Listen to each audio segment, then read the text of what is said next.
प्यारे साथियों नमस्कार। आज हम कक्षा 9वीं का दूसरा अध्याय है इतिहास की पुस्तक का राष्ट्रीय चेतना के तत्व, पेज नंबर 20। इसका ये ऑडियो रूप है। चलिए शुरू करते हैं। अध्याय 2 राष्ट्रीय चेतना के तत्व, आओ सीखें। पिछले अध्याय में हम भारत के सामाजिक एवं सांस्कृतिक पुनर्जागरण का अध्ययन कर चुके हैं। इस अध्याय में हम निम्नलिखित का अध्ययन करेंगे: समाज सुधार आंदोलन, भारतीयों का सतत संघर्ष, भारत में यूरोपियन घुसपैठ, ब्रिटिश विस्तारवादी नीतियाँ, कंपनी की शोषणकारी नीतियाँ तथा भारतीयों का प्रतिरोध और 1857 ईस्वी की महान क्रांति। इन विषयों के अध्ययन के बाद हमें लगता है कि भारतीय विदेशी दासता व शोषण से असंतुष्ट रहे तथा उन्होंने विदेशियों के भारतीय संस्कृति में हस्तक्षेप का लगातार विरोध किया। अंग्रेज़ों के समय में तो यह विरोध किसी न किसी रूप में तथा किसी न किसी क्षेत्र में हर वर्ष होता रहा, जिसकी सामूहिक प्रतिक्रिया 1857 ईस्वी की क्रांति के रूप में हुई। 19वीं शताब्दी में भारतवासियों में राष्ट्रीय चेतना की उत्पत्ति हुई तथा यह भाव प्रबल हुआ कि भारत भारतवासियों के लिए है तथा भारतीय संसाधनों पर केवल भारतवासियों का ही अधिकार है। इसी शताब्दी में भारतवासियों में अपनी सभ्यता, संस्कृति व इतिहास के प्रति गौरव व आत्मसम्मान का वह भाव उत्पन्न हुआ जो सदियों की दासता के कारण धूमिल पड़ चुका था। राष्ट्र का अर्थ: राष्ट्र से अभिप्राय एक ऐसे जन समूह से है जो किसी भौगोलिक सीमा के निश्चित क्षेत्र में रहता हो, समान हितों, समान इतिहास, समान परंपराओं तथा समान भावनाओं से बंधा हो, वह जिसमें एकता के सूत्र में बंधने की उत्सुकता और समान राजनीतिक महत्वाकांक्षा पाई जाती हो। भारत एक प्राचीन सांस्कृतिक और भौगोलिक राष्ट्र है तथा विश्व की प्राचीनतम सभ्यताओं में से एक है, जिसे समय समय पर अनेक महान शासकों ने राजनीतिक एकता के सूत्र में पिरोया। भारत रूपी राष्ट्र के नाम का वर्णन प्राचीन भारतीय ग्रंथों में मिलता है। एक उदाहरण देखें: उत्तरम यत् समुद्रस्य हिमद्रश्चैव दक्षिणाम वर्ष तद भारतम नाम भारती यत्तर संतति। ये विष्णु पुराण से लिया गया है। नेक्स्ट पेज है पेज नंबर 21। अर्थात समुद्र के उत्तर में और हिमालय के दक्षिण में जो भूभाग स्थित है उसका नाम भारतवर्ष है। उसकी संतानें भारतीय कहलाती हैं। क्या आप जानते हैं कि भारत को हिंदुस्तान का नाम पारसियों ने भारत के उत्तर पश्चिम में स्थित सिंधु नदी के कारण दिया, क्योंकि फारसी भाषा में सिंधु का उच्चारण हिंदू के रूप में होता था। नेक्स्ट हेडिंग है भारत में राष्ट्रीय चेतना। राष्ट्रीय राजनीतिक चेतना किसी राष्ट्र के निवासियों में पाई जाने वाली सामुदायिक भावना है जो उनके संगठन को सुदृढ़ करती है। भारत में राष्ट्र का बोध प्राचीन काल से रहा है, लेकिन विदेशियों से लगातार संघर्ष से वह थोड़ा धीमा पड़ गया था। 19वीं सदी के समाज सुधार आंदोलनों ने फिर से भारतीयों में एकता और संघर्ष की राष्ट्रीय भावना को तीव्रता प्रदान की। 18वीं सदी में ही ब्रिटिश शासन की स्थापना तथा विस्तार के साथ ही भारत के हर क्षेत्र में लोगों ने लगातार संघर्ष किया, जिसकी अखिल भारतीय प्रतिक्रिया 1857 ईस्वी की बड़ी क्रांति के रूप में हुई। भारत में राष्ट्रीय चेतना की यह तीव्रता सांस्कृतिक पुनर्जागरण के परिणाम स्वरूप तथा अंग्रेजों के औपनिवेशिक शोषण के विरुद्ध हुई तीव्र प्रतिक्रिया का परिणाम थी।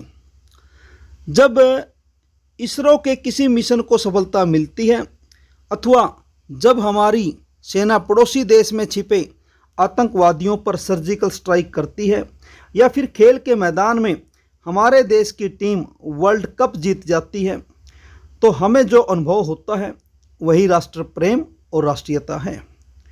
राष्ट्रीय चेतना जगाने वाले तत्वों का वर्णन इस प्रकार है। पॉइंट नंबर 1 समाज सुधार आंदोलन और 1.1 राजा राम मोहन राय का ब्रह्म समाज आंदोलन। राजा राम मोहन राय को आधुनिक युग का जनक तथा नए युग का अग्रदूत कहा जाता है। उन्होंने 1828 ईस्वी में ब्रह्म समाज की स्थापना कर सती प्रथा, जाति प्रथा, छुआछूत जैसी कुरीतियों को समाप्त करने का प्रयास किया। उन्होंने प्रेस अध्यादेश का जमकर विरोध किया तथा भारतीयों में राष्ट्रीय राजनीतिक चेतना जागृत की।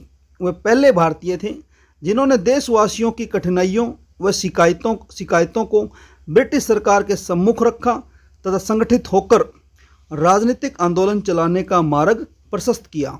चित्र नंबर 1, राजा राम मोहन राय।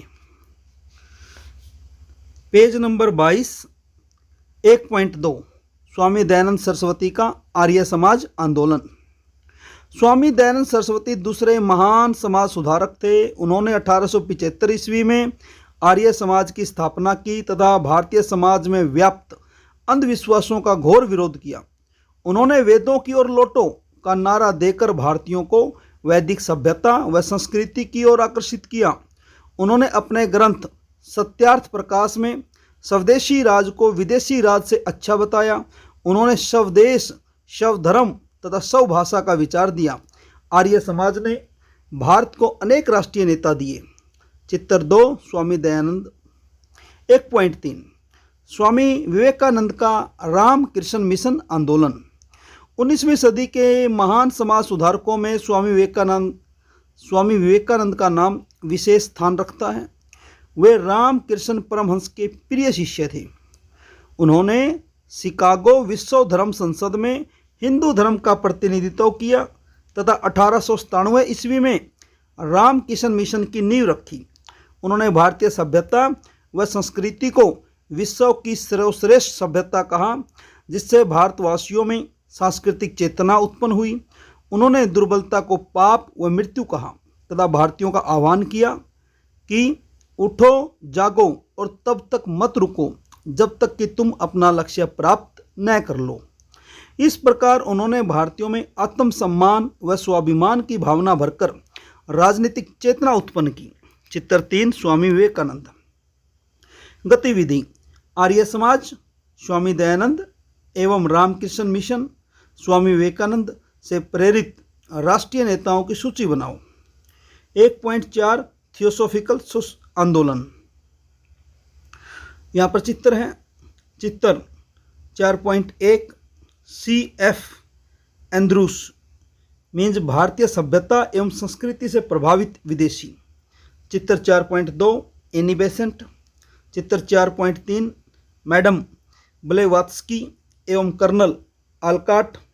चित्र 4.4 मैडलिन सलेड मीन्स मीराबेन। 1.4 थियोसॉफिकल आंदोलन। भारतीय हिंदू धर्म व संस्कृति से प्रेरित विदेशियों ने थियोसॉफिकल सोसाइटी की स्थापना की। इस सोसाइटी की एक प्रमुख नेता आयरलैंड की महिला श्रीमती एनी बेसेंट थी।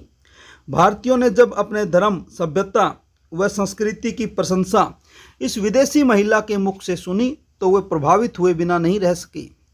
हम आ गए हैं पेज नंबर 23 पे। अपनी सांस्कृतिक श्रेष्ठता के ज्ञान से भारतीयों में आत्मविश्वास की भावना प्रबल हुई तथा उन्होंने राष्ट्रीय आंदोलनों में बढ़ चढ़कर भाग लेना आरंभ कर दिया। 19वीं सदी के इन समाज सुधार आंदोलनों ने भारतीय जनता में जागरूकता उत्पन्न की तथा राजनीतिक चेतना का वातावरण तैयार किया। इतिहासकार A.R. देसाई के अनुसार ये आंदोलन कम या अधिक मात्रा में व्यक्तिगत स्वतंत्रता और सामाजिक समानता के लिए संघर्षरत थे और उनका चरम लक्ष्य राष्ट्रीयता थी। इन आंदोलनों ने भारतवासियों में समानता व उदारता के बीज बोए तथा उनमें आत्मविश्वास और आत्मसम्मान की भावना जागृत करने में मुख्य भूमिका निभाई। मुख्य हेडिंग आ गया है 2 नंबर। अंग्रेजों की शोषणकारी आर्थिक नीतियों की प्रतिक्रिया।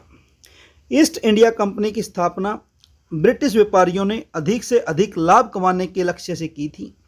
1757 ईस्वी में प्लासी की लड़ाई के बाद यह व्यापारिक कंपनी राजनीतिक सत्ता में परिवर्तित हो गई, किंतु इसका लक्ष्य अभी भी अधिक से अधिक लाभ कमाना ही था। सत्ता प्राप्ति के बाद इसने शोषण की प्रक्रिया को और मुखर कर दिया।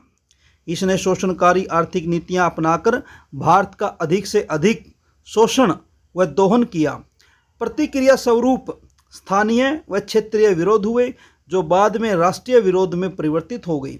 अंग्रेजों की शोषणकारी नीतियां निम्न प्रकार से थी। 2.1 शोषणकारी भू राजस्व नीतियां। अंग्रेजों ने भारत के अलग अलग भूभागों पर अलग अलग भू राजस्व नीतियां लागू की, जैसे पूर्व में स्थायी बंदोबस्त, दक्षिण में रैयतवाड़ी तथा उत्तर में महलवाड़ी। इन सब भू राजस्व नीतियों में राजस्व की मात्रा अधिक थी तथा राजस्व कठोरता से वसूल किया जाता था, जिससे कृषि पर निर्भर विभिन्न वर्गों में असंतोष उभरने लगा तथा वे ब्रिटिश शासन के अंत की कामना करने लगे। भू राजस्व मीन्स भूमि कर। 2.2 शोषणकारी व्यापारिक नीतियां। 1757 ईस्वी तक कंपनी की व्यापारिक नीतियों से व्यापार संतुलन भारत के पक्ष में होने से भारत को लाभ हो रहा था, परंतु 1757 ईस्वी के बाद कंपनी ने पहले व्यापारिक एकाधिकार तथा फिर स्वतंत्र व्यापार की नीति अपनाकर भारत को कच्चे माल का निर्यातक देश व तैयार माल का आयातक देश बना दिया, जिससे यहाँ के हस्तशिल्प व लघु उद्योग नष्ट हो गए तथा भारतीय व्यापारियों को हानि उठानी पड़ी। 2.3 यातायात व संचार की नीतियाँ। भारत के आंतरिक भागों से कच्चे माल को बंदरगाहों तक लाने तथा बंदरगाहों से यूरोपीय माल को आंतरिक भागों तक पहुंचाने के लिए अंग्रेजों ने यातायात के नए साधनों का विकास किया। रेलों व सड़कों का जाल बिछाया गया। इसके साथ साथ संपूर्ण भारत पर कठोर नियंत्रण के लिए संचार के नए साधनों जैसे डाक व तार को भी विकसित किया, किंतु इन सभी साधनों का लाभ भारतीयों को भी हुआ तथा उनमें एकता व राजनीतिक चेतना का प्रसार हुआ। नेक्स्ट है पेज नंबर 24। 2.4 धन का निकास। भारत में ब्रिटिश शासन का स्वरूप सदा विदेशी बना रहा तथा भारत से बहुत बड़ी मात्रा में धन वेतनों, युद्ध खर्चों, गरीब प्रभार व सेना पर खर्चों के रूप में इंग्लैंड जाता रहा तथा इसके बदले में भारत को कुछ भी प्राप्त नहीं हुआ। इसे ही धन का निकास कहा जाता है। इसकी विस्तृत व्याख्या राष्ट्रीय नेता दादाभाई नौरोजी ने अपनी पुस्तक poverty and un British rule in India 1876 ईस्वी में की तथा इसे भारत की दरिद्रता का मुख्य कारण माना। इन नीतियों ने भारत को आर्थिक रूप से दरिद्र बना दिया। दादाभाई नौरोजी, रमेश चंद्र दत्त जैसे लेखकों ने अपनी पुस्तकों में ब्रिटिश सरकार के शोषण और दोहन का कड़ा विरोध किया। अगर आप मानते हैं कि ब्रिटिश शासन की भारत को बहुत देन है, तो आपको दादाभाई नौरोजी की poverty and un British rule in India तथा रमेश चंद्र दत्त की इकोनॉमिक हिस्ट्री ऑफ इंडिया पढ़नी चाहिए। चित्र 5 दादाभाई नौरोजी व उनकी पुस्तक poverty and un British rule in India. चित्र 6 रमेश चंद्र दत्त व उनकी पुस्तक the economic history of India. वास्तव में ब्रिटिश शासन ने सोने की चिड़िया कहे जाने वाले भारत को आर्थिक रूप से एक दरिद्र देश में परिवर्तित कर दिया। पॉइंट 3 1857 की महान क्रांति। ब्रिटिश शोषण तथा भारतीय सभ्यता व संस्कृति में अनुचित हस्तक्षेप के विरुद्ध भारत के प्रत्येक क्षेत्र के हर वर्ग में एक बेचैनी तथा असंतोष उत्पन्न हुआ, जिसकी चरम परिणति 1857 ईस्वी की बड़ी क्रांति के रूप में हुई। भारत के राजा, प्रजा, व्यापारी, हस्तशिल्पी, किसान, जमींदार, स्त्री पुरुष, हिंदू मुसलमान आदि प्रत्येक वर्ग ने एकजुट, अब आ गए हम पेज नंबर 25 पे, होकर शोषणकारी विदेशी शासन को उखाड़ फेंकने का सम्मिलित प्रयास किया। हजारों की संख्या में भारतीयों का बलिदान हुआ। इस राष्ट्रव्यापी संघर्ष को अंग्रेज अपने आधुनिक अस्त्र शस्त्रों से दबाने में सफल तो हो गए, किंतु इस क्रांति की वीर गाथाएं भारतीयों में सदा बलिदान तथा शौर्य की भावना जागृत करती रही। इस संघर्ष के पश्चात भारतीयों में संगठित राष्ट्रीय राजनीतिक चेतना की उत्पत्ति हुई, जिसने स्वतंत्रता प्राप्ति तक अंग्रेजों की नाक में दम करके रखा। बॉक्स दिया हुआ है। 1857 ईस्वी के क्रांतिकारियों की वीर गाथाओं, किस्सों व कहानियों से भारतीय 1947 ईस्वी तक प्रेरणा लेते रहे। हस्तशिल्पी, हाथों से कार्य करने वाला शिल्पकार। हरियाणा के लोगों ने इस क्रांति में बढ़ चढ़कर भाग लिया। अंबाला, रेवाड़ी, बल्लभगढ़, रोहतक, हाँसी झज्जर में क्रांति हुई। चित्र 7, 1857 ईस्वी की क्रांति पर जारी किया गया डाक टिकट। 1857 ईस्वी में हरियाणा के क्रांतिकारियों के संघर्ष की जानकारी जुटाएं। पॉइंट 4, भारत के गौरवशाली इतिहास पर शोध का प्रभाव। Sir William Jones, Monier Williams, James Prinsep, Max Muller, Roth, Cunningham जैसे विदेशी विद्वानों ने प्राचीन भारतीय इतिहास पर शोध करके भारत की प्राचीन गौरवशाली सांस्कृतिक व ऐतिहासिक धरोहर को विश्व के सामने रखा। जेम्स प्रिंसेप द्वारा ब्रह्मी लिपि पढ़ने से अशोक महान जैसे मौर्य सम्राट की जानकारी मिली, तो वहीं कनिंगम के पुरातात्विक उत्खनन से भारत की महान प्राचीन धरोहर का पता चला। यह ऐतिहासिक धरोहर किसी भी प्रकार से यूनान व रोम की सभ्यताओं से कमतर नहीं थी। कई विदेशी विद्वानों ने वेदों व उपनिषदों का गुणगान किया, जिससे भारतीयों में आत्महीनता के स्थान पर आत्मसम्मान व स्वाभिमान की भावना का आविर्भाव हुआ। इन सभी शोध कार्यों के कारण राजनीतिक चेतना का उदय हुआ। भारत के गौरवशाली इतिहास के प्रचार प्रसार में एशियाटिक सोसाइटी का विशेष योगदान रहा। एशिया महाद्वीप में एशियाटिक सोसाइटी ज्ञान और अनुसंधान का सबसे प्राचीन केंद्र है, जिसकी स्थापना सर विलियम जोन्स की पहल पर 1784 ईस्वी में हुई। सोसाइटी का नाम पिछली 2 शताब्दियों के काल चक्कर में कई बार बदला, जैसे कि एशियाटिक सोसाइटी ऑफ बंगाल 1832 ईस्वी से 1935 ईस्वी तक, the Royal Asiatic Society of Bengal 1936 से 1951 और जुलाई 1952 में इसे एशियाटिक सोसाइटी के नाम से जाना जाने लगा। 1984 ईस्वी से एशियाटिक सोसाइटी को भारत की संसद के एक अधिनियम द्वारा राष्ट्रीय महत्व के संस्थान के रूप में स्थान प्राप्त है। नेक्स्ट है पेज नंबर 26, बॉक्स दिया हुआ है। अभी हाल ही में हरियाणा के राखीगढ़ी में हुए उत्खनन ने आर्यों के आक्रमण के सिद्धांत की पुरानी धारणा को ध्वस्त किया। विद्यार्थियों को आसपास के ऐसे किसी पुरातात्विक स्थान के भ्रमण पर ले जाएं। चित्र 8, राखीगढ़ी। पॉइंट 5, अंग्रेजों में प्रजातीय दंभ तथा भारतीयों से दुर्व्यवहार। यूरोपीय विशेषकर अंग्रेजों में प्रजातीय दंभ पाया जाता था। वे स्वयं को उच्च प्रजाति का तथा भारतीयों को निम्न व निकृष्ट प्रजाति का मानकर उनसे घृणा करते थे। वे भारतीयों को हबसी, काला बाबू आदि नामों से पुकारते थे तथा उनके साथ दुर्व्यवहार करते थे। प्रजातीय विभेद की नीति के आधार पर भारतीयों के साथ अनेक प्रकार का दुर्व्यवहार किया जाता था। जैसे एक ही अपराध के लिए भारतीयों को अधिक तथा अंग्रेजों को कम दंड दिया जाता था। सरकारी नौकरियों, ऊंचे पदों पर नियुक्तियों में, रेलों में, पार्कों में भी दुर्व्यवहार किया जाता था। प्रतिक्रिया स्वरूप भारतीयों में राजनीतिक चेतना उत्पन्न हुई। इल्बर्ट बिल विवाद भी अंग्रेजों की जातीय विभेद की नीति को दर्शाता है। चित्र 9, भारतीयों से दुर्व्यवहार करती दिखाती पट्टिकाएं। प्रजातीय विभेद, अंग्रेजों द्वारा भारतीय और यूरोपियन लोगों के बीच किया जाने वाला भेदभाव। पॉइंट 6, समाचार पत्रों की भूमिका। 19वीं सदी के आरंभ से ही भारत में समाचार पत्र प्रकाशित होने लगे। राजा राम मोहन राय द्वारा प्रकाशित बंगदूत, संवाद कौमुदी, ब्राह्मणिकल प्रारंभिक समाचार पत्र थे।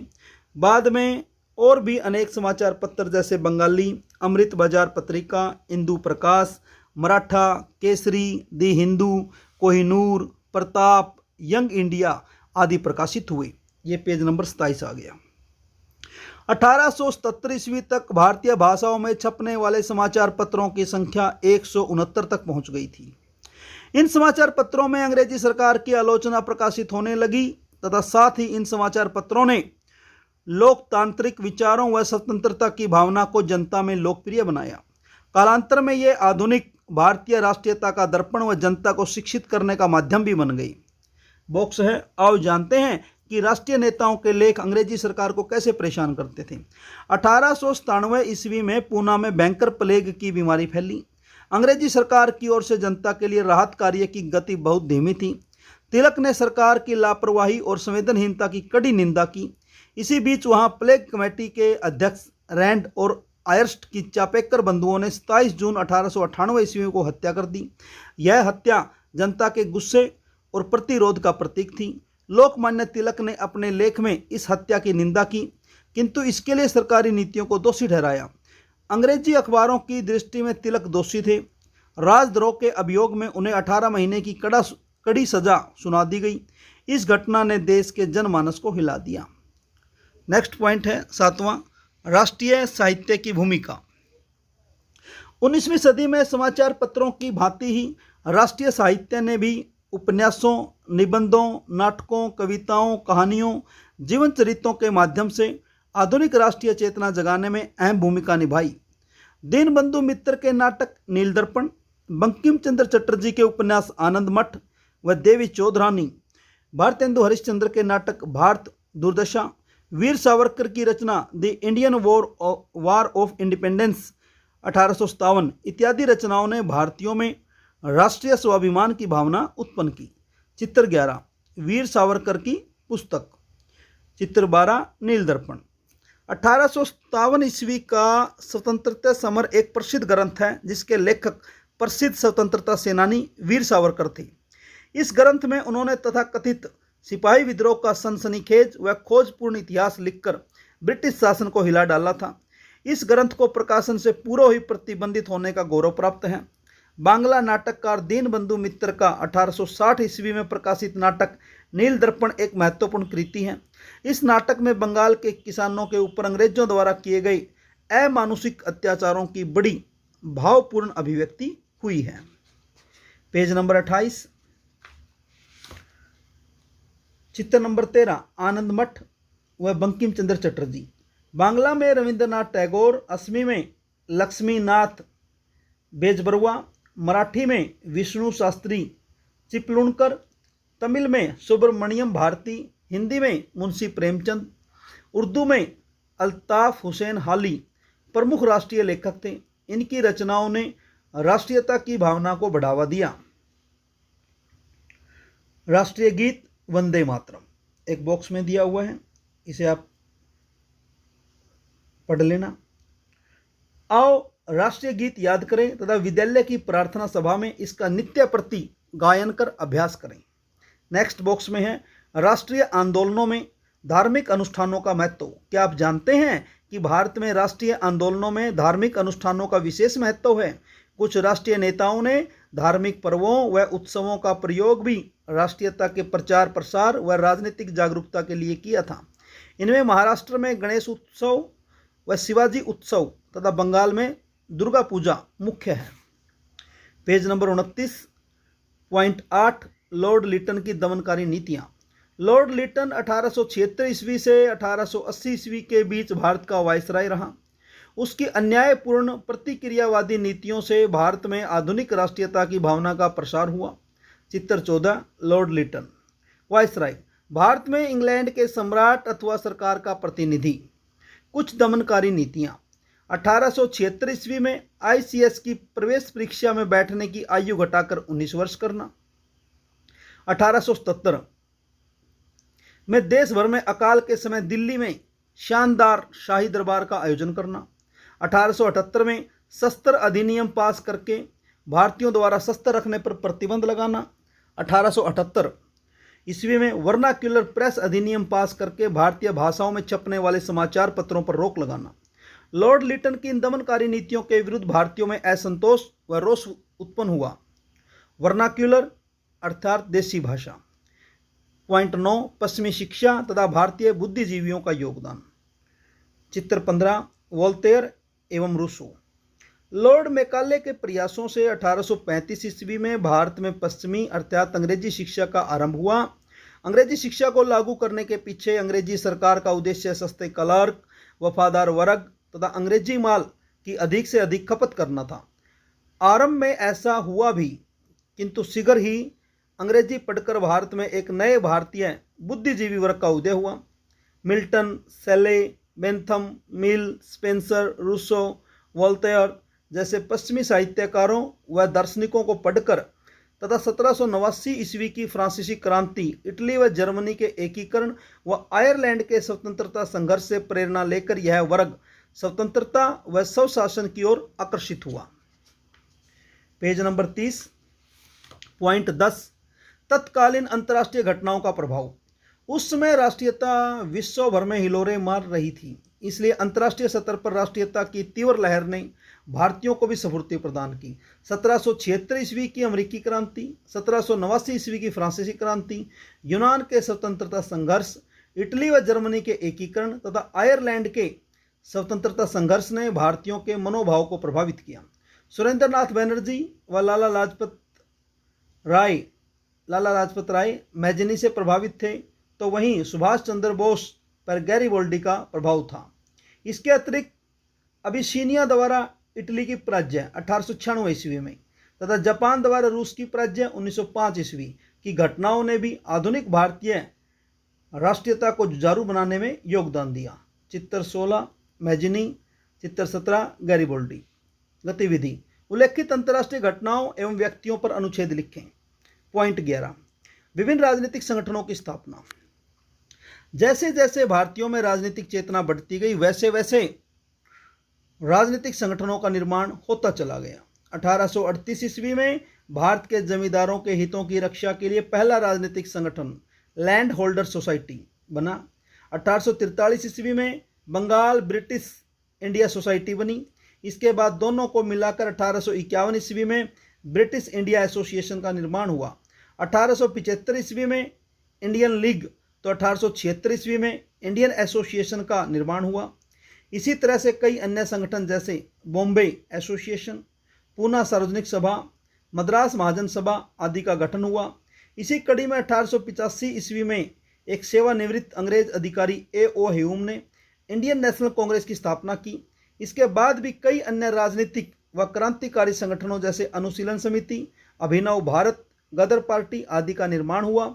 इन संगठनों के माध्यम से आधुनिक राजनीतिक राष्ट्रीय चेतना की अभिव्यक्ति तो हुई ही, साथ में कई संगठनों ने इस चेतना के फलस्वरूप चले राष्ट्रीय आंदोलन का नेतृत्व भी किया। क्या आप जानते हैं कि कांग्रेस की स्थापना के समय पहले अधिवेशन में हरियाणा से एकमात्र व्यक्ति अंबाला के लाला मुरलीधर शामिल हुए थे। Page number 31। इस प्रकार कहा जा सकता है कि भारत में आधुनिक राजनीतिक चेतना सांस्कृतिक पुनर्जागरण के फलस्वरूप उत्पन्न हुई। इसमें ब्रह्म समाज, आर्य समाज, रामकृष्ण मिशन तथा थियोसॉफिकल सोसाइटी की भूमिका महत्वपूर्ण थी। लेकिन साथ ही यह भी महत्वपूर्ण है कि औपनिवेशिक शोषण के विरुद्ध उत्पन्न हुई प्रतिक्रिया ने भी इसके उभार में विशेष सहायता की। इसका नेतृत्व तो पश्चिमी शिक्षा प्राप्त बुद्धिजीवी वर्ग ने किया, किंतु इसमें अनपढ़ ग्रामीण जनता की सहभागिता प्रमुख व महत्वपूर्ण थी, जो विदेशियों के शोषण तथा भारतीय संस्कृति में उनके हस्तक्षेप से खिन्न थी। साथ ही शहर का वह शिक्षित वर्ग भी इसमें शामिल हो गया, जो अंग्रेजों के दोहरे मापदंडों तथा प्रजातीय विभेदों का शिकार था। तिथिक्रम: अमेरिकी क्रांति 1776 ईस्वी, फ्रांसीसी क्रांति 1789 ईस्वी, भारत में अंग्रेजी शिक्षा का आरंभ 1835। 4 नंबर पे नील दर्पण नाटक का प्रकाशन 1860। 5 पे poverty and un British rule in India का प्रकाशन 1876। 6 इंडियन एसोसिएशन की स्थापना 1876 ईस्वी। 7वां ICS परीक्षा में बैठने की आयु घटाकर 19 वर्ष की गई 1876 ईस्वी। अकाल के समय दिल्ली में शानदार शाही दरबार का आयोजन 1877 ईस्वी। शस्त्र अधिनियम पारित हुआ 1878 ईस्वी। वर्नाक्युलर प्रेस अधिनियम पास हुआ 1878 ईस्वी। धन्यवाद।